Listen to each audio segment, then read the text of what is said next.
Sunod-sunod naman. Mas pabili ng ano, napkin. Sunod naman yun. Napkin.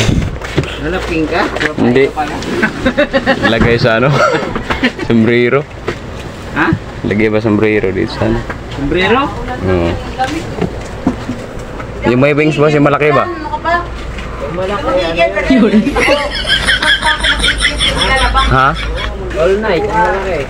Ayun na lang. Magkano ba yan?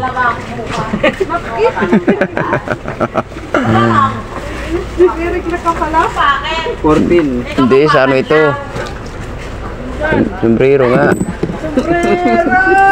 Maanghang yung pawis. Ang tagal ko na pinag-isipan to eh. Salamat. At dito na nga mga boys, i-illustrate ko sa inyo no, kung paano gamitin ito.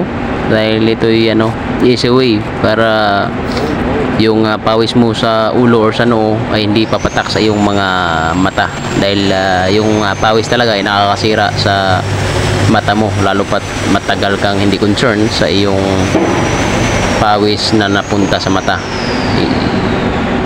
Nakakapag ano po yan ng katarata, trigger. Ito mga guys, tuturuan ko no, napkin ilalagay sa sombrero para hindi aagos sa iyong noo papunta sa iyong mata yung pawis.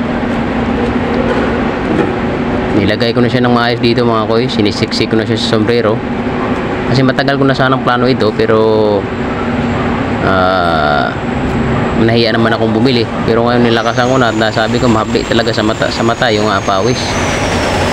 Ayun o, inipit ko, tapos yung meron naman niyang pandikit i-roll mo lang siya yan, kabilaan iayusin mo lang ng mabuti para medyo ayos naman tingnan. Tingnan mo, napakaganda. Oh, di ba? Life hacks, napakaganda tingnan. Yung mga gwardiya gumagamit din ng ganyan. Yung mga gwardyang dito sa Pilipinas, iwan ko lang sa ibang bansa no, pero sa Pilipinas isa yan sa mga ginagawa ng mga gwardiya. Maraming salamat mga kol.